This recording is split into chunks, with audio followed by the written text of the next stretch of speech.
જેના પર કરજો વધી ગયો હોય ને એ ગામ છોડીને બીજે ભાગી જાય. અમારા વ્રજ ભક્તોએ જે મને નિષ્કામ પ્રેમ કર્યો છે ને, એ પ્રેમનું ઋણ કઈ રીતે ચૂકવી શકું? એ પ્રેમનો કરજો એટલો મારા માથા પર વધી ગયો છે, જઈ શકતો નથી. જ્યાં સુધી એમના મનમાં ઉકળાટ હશે, મારું મન ક્યારેય શાંત નહીં થાય. તું જઈને એમને સાંત્વના દે, કંઈક એમને યોગનું જ્ઞાન દે. ઉદ્ધવજી જ્ઞાની છે, પણ જ્ઞાનનો અહંકાર છે, અને પ્રેમ વગરનું જ્ઞાન અધૂરું છે. પ્રભુ ઉદ્ધવને પણ પ્રેમના પાઠ શીખડાવવા માંગે છે. સંદેશો લખી આપ્યો. મારો સંદેશો લઈ સંભળાવું રજવા બધાને. જે રથમાં અક્રૂરજી પ્રભુને લઈને આવ્યા હતા, એ જ રથમાં ઉદ્ધવજી પ્રભુનો સંદેશો લઈને જવા થઈ ગયો. પ્રભુએ કહ્યું, ઉદ્ધવ ઉભો રહે. અમારી ગોપીઓ છે ને, મારા સિવાય કોઈની સામે આંખ ઉપાડીને જોઈતી નથી. એમને લાગશે કે કોઈ પરાયો પુરુષ છે, તારી સાથે વાત પણ નહીં કરે. પોતાની પ્રસાદી માળા ઉદ્ધવના કંઠ પર ધરવી, પોતાનું મોરપીછ માથે કોસ્યું, પોતાનું પિતાંબરીને ઓઢાડ્યું. આ ગોપીઓ એને ઓળખશે તો જ વાત કરશે.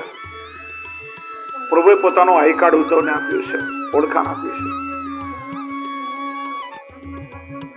ઉદ્ધવનો રથ આગળ વધ્યો, પ્રભુ પાછળ દોડ્યા. ઉદ્ધવ, તું ભાગ્યશાળી છે, મારા વ્રજમાં જઈ રહ્યો છે. મને તારા ભાગ્યની ઈર્ષા આવે છે. હું તો જઈ નથી શકતો, તું મારા વ્રજમાં જઈ રહ્યો. ઉદ્ધવજીનું મન ચક્રાવે ચડ્યું. આ વ્રજમાં એવું તે શું હશે કે પ્રભુ મારી પાછળ દોડ્યા? હવે તો એમને તાલાવેલી લાગી છે. રથ ગોકુલ આવ્યો. આ રથને વ્રજવાસીઓ ક્યારે ભૂલ્યા નથી, જેમાં પોતાનું સર્વસ્વ ગોકુલ છોડીને મથુરા ગયું હતું. લોકો ચર્ચા કરવા લાગ્યા, અક્રૂર પાછા આવી ગયા. અરે મારા કૃષ્ણને લઈ જઈને પોતાના સ્વામીને તો મરાવ્યો, હવે શું એનું શ્રાદ્ધ મારી પાસે કરવા આવ્યા છે? કોઈ કહ્યું, અક્રૂર નથી, કૃષ્ણના સખા ઉદ્ધવ આવ્યા છે. પૂછ્યું, નંદાલે ક્યાં? આ પાણીની ધાર આવી રહી છે ને, સીધે સીધે એના સહારે ચાલી જાઓ. જ્યારથી કૃષ્ણ ગયા, કોઈની આંખો સુકાઈ નથી. સદા રહેત પાવસ ઋતુ હમ પર, જબ તે શામ સિધારે, નિષદિન બરસત નયન હમારે. કૃષ્ણ હતા ત્યારે તો વ્રજમાં 6 ઋતુ આવતી, પણ જ્યારથી કૃષ્ણ અમને છોડીને ગયા, હવે તો 12 મહિના અમારે ચોમાસું ચોમાસું છે. નંદાલયમાં આવ્યા. નંદરાયજી પોતાના હૃદય સાથે લગાડ્યા છે. કૃષ્ણના સખા છે, એમના અંતરમાં કૃષ્ણ બિરાજે છે. માનો કૃષ્ણને આલિંગન આપી રહ્યા હોય. ભોજન કરાવ્યા. રાતભર બેસીને વાત્સલ્યની વાતો કરી. એક એક સ્થાનમાં યશોદાજી લે, જો ઉદ્ધવ અહીં એના માટે સામગ્રી બનાવતી, અહીંયા એના માટે દધી મંથન કરતી, ગોરસ કાઢતી, એનું સ્નાન કરી અહીંયા પાટલા પર બેસાડી આંબળાથી અભ્યંગ કરાવતી, ચોળી ચોળીને સ્નાન કરાવતી, અહીંયા એને ભોજન કરાવતી. આ આંગણામાં નંદબાવની આંગળી પકડીને ચાલતા શીખ્યો. ક્યાં ખબર હતી કે ચાલતા ચાલતા એટલો દૂર ચાલ્યો જશે કે પાછો પાછળ ફરીને નહીં આવે. આજો એનું શયન ઘર, આજે પણ એના માટે શૈયા સજાવીને અત્તર સમર્પીને તૈયાર રાખું છું. મારો લાલો નટખટ છે, કદાચ મને આશ્ચર્ય દેવા અચાનક આવી જાય તો. આજે પણ એના માટે ગોરસ બનાવીને રાખ્યું છે. ઉદ્ધવજીનું હૃદય ભરાઈ આવ્યું. ક્યાં શુષ્ક જ્ઞાન પ્રધાન મથુરા નગરી, અને ક્યાં આ વ્રજનો પ્રેમ. પ્રભુ આ છોડીને ગયા કેમ હશે? ક્યારે સવાર પડી ખબર ના પડી. વિચાર્યું સંધ્યાવંદન કરી લઉં, નિત્ય નિયમ કરું. જ્યાં યમુનાજીના તટ પર આવ્યા, વ્રજના એક એક ઘરમાંથી ઊંચે સ્વરે કૃષ્ણના નામનું સ્મરણ થઈ રહ્યું છે. ઉદ્ધવજી વિચારે કે વર્ષોથી જે વેદના શ્લોકનું પઠન કરું છું, આજે કઈ યાદ નથી આવતું. એમનું મન પણ શ્રી કૃષ્ણ શરણમ કરવા લાગ્યું. ગોપીઓના એક ટોળાએ ઉદ્ધવને જોયું અને ઘેરી લીધા. આ કૃષ્ણના સખા છે. ઉદ્ધવ, સ્નાન કરવા છે ને, ચાલ અમે તને સ્નાન કરાવી. યમુનાજીમાં નહીં, આજે અમારા અશ્રુથી તને સ્નાન કરાવશું. સંધ્યાવંદન કરવું છે ને, તારા બધા નિત્ય નિયમ એની લીલાનું શ્રવણ કરાવીને તારા પૂરા કરાવી દેશું. એમને ગોપીઓ કદલીવન તરફ લઈ જઈ રહી છે, જ્યાં રાધારાણી વિરહ અવસ્થામાં બિરાજ્યા છે. વૈષ્ણવ આજે પણ નંદગામ પાસે જયારે યાત્રાનો મુકામ હોય ત્યાં કદલીવનમાં ઉદ્ધવ ક્યારીનો રાસ થાય છે, ને એટલી કરુણતા કે શ્રોતા કે દર્શકો એની આંખમાંથી આંસુ વયા વગર ન રહી શકે. એ ભ્રમર ગીતનું શ્રવણ કરો ત્યારે તમને ખ્યાલ આવે. કથામાં તો થોડી વારમાં જ કહી શકાય, એટલી કરુણતા છે ગોપીઓની. કેશ વિખરાયેલા છે, નેત્રમાંથી ચોધાર અશ્રુની ધારા રાધારાણીને વહી રહી છે. શ્રી કૃષ્ણ શરણમ, શ્રી કૃષ્ણ શરણમ, કેવલ કૃષ્ણનું રટણ કરી રહ્યા છે. ત્યાં એક ભમરો ઉડતો ઉડતો આવ્યો, રાધાજીના ચરણ પર બેસવા જાય, વારંવાર ઉડાડે પણ ઉડીને બેસે, અને એ ભ્રમરને સંબોધી જે કૃષ્ણને ખરી ખોટી સંભળાવી, જે મેણા માર્યા, એ ભ્રમર ગીત મધોપકેતવો બંધુ માસ પ્રશાંતિ સપત્ન્યા. ઉદ્ધવજી કે ગોપીઓ,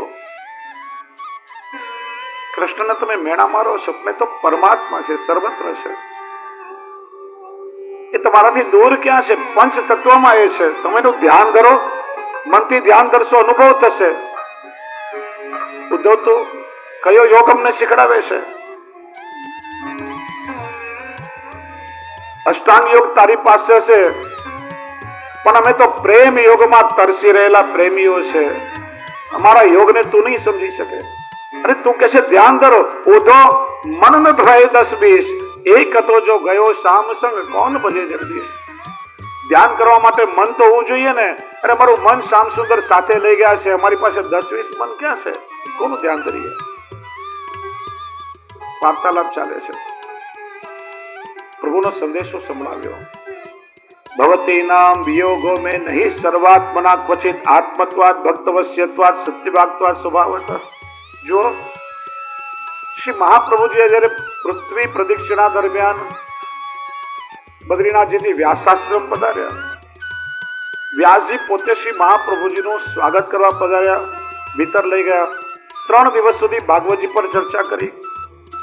ભ્રમર ગીતમાં શ્લોક આવ્યો ત્યારે અડધો શ્લોક શ્રી મહાપ્રભુજીએ પૂરો કર્યો. આત્મત્વાદ ભક્તવશ્યત્વાદ સત્યવાક્તવાદ સ્વભાવત. વ્યાસે કહ્યું, આ શ્લોકનું સમાધિમાં મને દર્શન થયું હતું, કોણ જાણે કેમ ગણેશજી લગતા ચોકી ગયા. શ્રી વલ્લભ આજે આપ પધાર્યા અને આજે મારું ભાગવત પૂર્ણ થયું છે.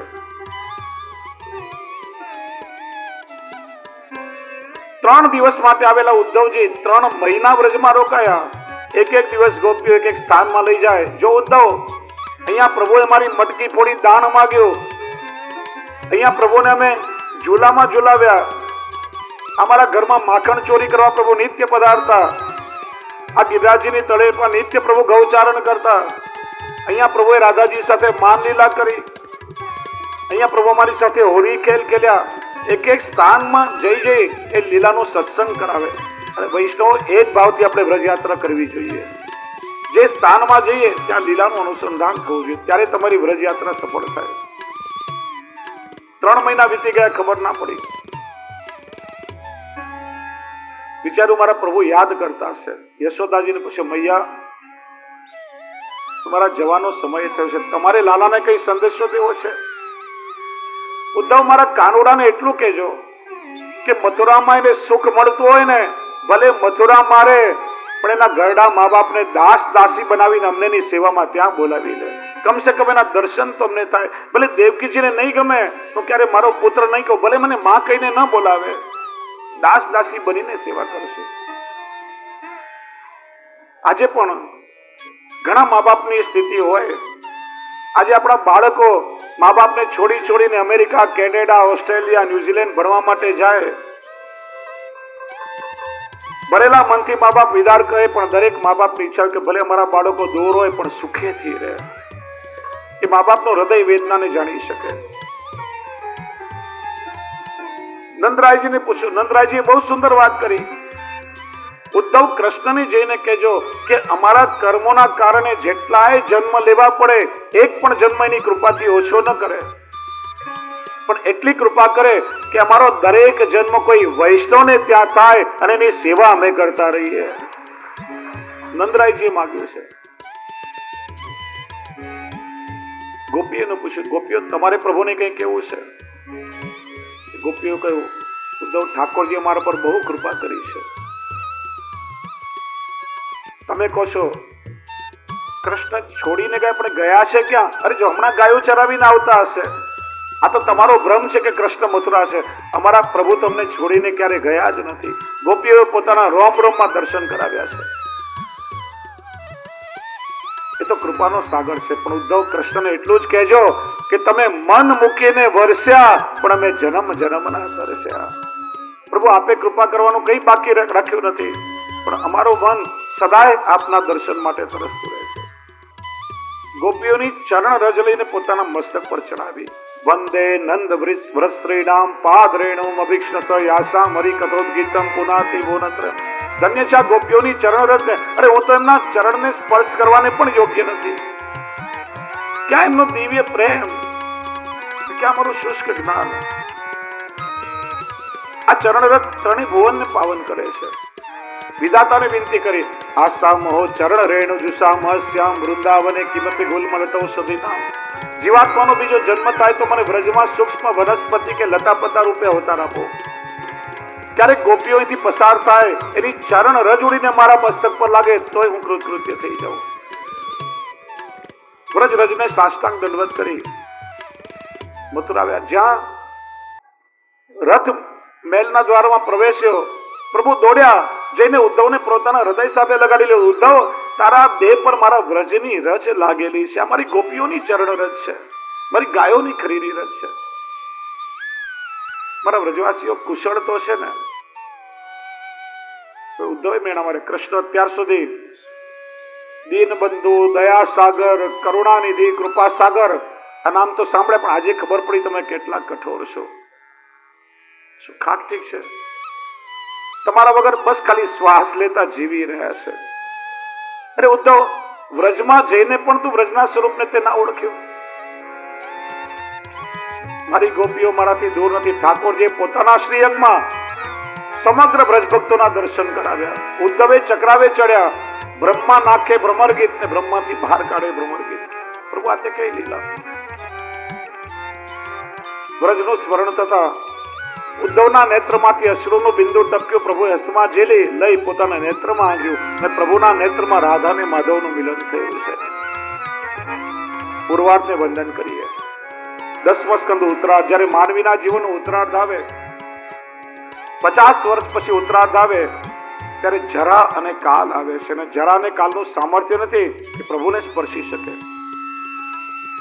શ્રી કૃષ્ણએ કંસને માર્યો. એની બંને પત્ની અસ્થિ અને પ્રાપ્તિ પિતા મગધરાજ જરાસંઘ પાસે આવી વિલાપ કરવા લાગી. કૃષ્ણએ મારા પતિને માર્યો, અમે અનાથ બની.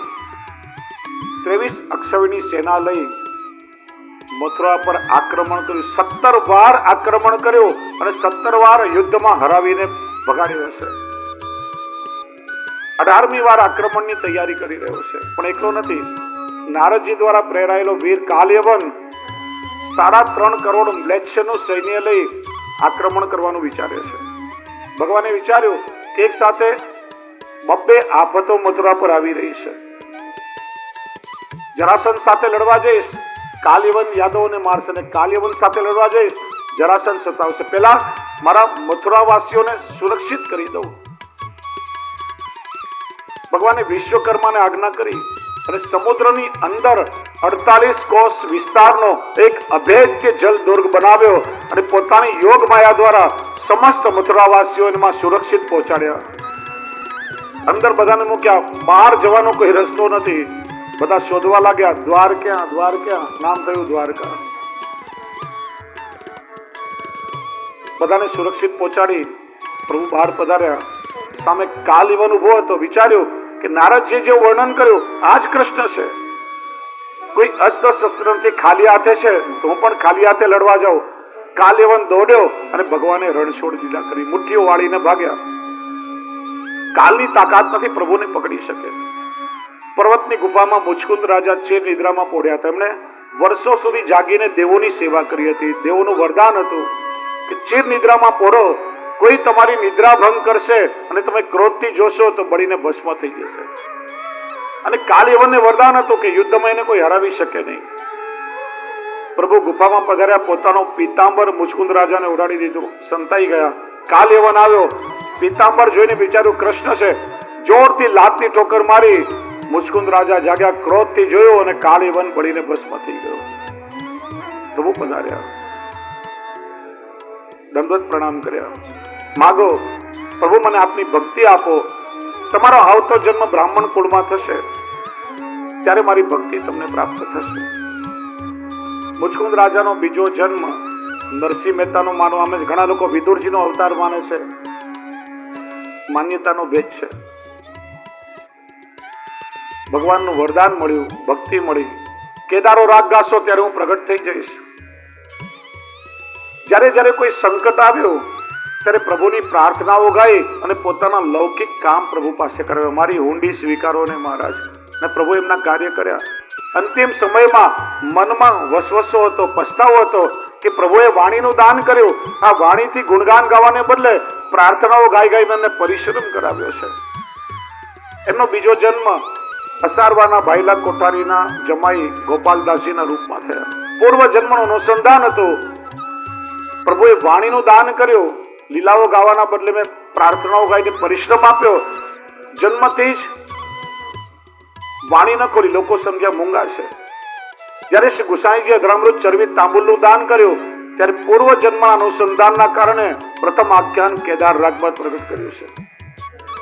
અને ત્યાર પછી એમનો જન્મ ભક્ત કવિ દયારામભાઈ નો મનાય છે. જેમ કુલ પરંપરા છે, રઘુકુલ, યદુકુલ, વલ્લભકુલ, એમ ભક્તોની પણ કુલ પરંપરા છે.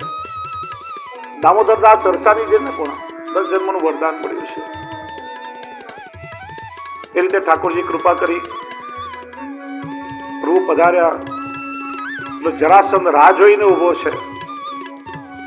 જ્યાં કૃષ્ણ બલરામ આવ્યા, પેલા તલવાર કાઢી, બીજી વાર ભગવાને રણછોડ લીલા કરી, મુઠ્ઠીઓ વાળી દોડ્યા અને પ્રવર્ષણ પર્વત પર ચડી ગયા. પુષ્કળ વરસાદ તેનું નામ પ્રવર્ષણ પર્વત. ચારે બાજુ વૃક્ષાવલી છે, પાછળ સમુદ્ર હતો. જલાસન વિચારે આમાંથી ક્યાં ભાગશે. સૈનિકોને કહ્યું ચારે તરફથી પર્વતને આગ લગાડી દો. ચારે તરફથી પર્વત સળગાવ્યો. કૃષ્ણ બલરામ સમુદ્રમાં કૂદી અને જલ માર્ગથી દ્વારકા પહોંચી ગયા. માં દેવકી કહે છે, બેટા વિવાહ કરી લેને. ભૈયા મોટા ભાઈ હજી કુંવારા છે, હું લગ્ન કરું થોડી સારું લાગે. દાઉ ભૈયાના લગ્ન થયા અનર્થ દેશના મહારાજ રૈવતની પુત્રી રેવતીજી સાથે. જો રાધાજી કૃષ્ણથી 2 વર્ષ મોટા છે. જન્મ થતા નેત્ર નથી ખોલ્યા. બધા વિચારે કે આ દીકરી આંખ ખોલતી નથી, આંખમાં કઈ તકલીફ છે. નારદજી કે આંખમાં કોઈ તકલીફ નથી, પણ જેના દર્શન માટે નેત્ર ધર્યા છે ને એનું પ્રાગટ્ય હજી નથી થયું. જ્યાં ઠાકોરજીનું પ્રાગટ્ય થયું, રાધાજીએ નેત્ર ખોલ્યા છે.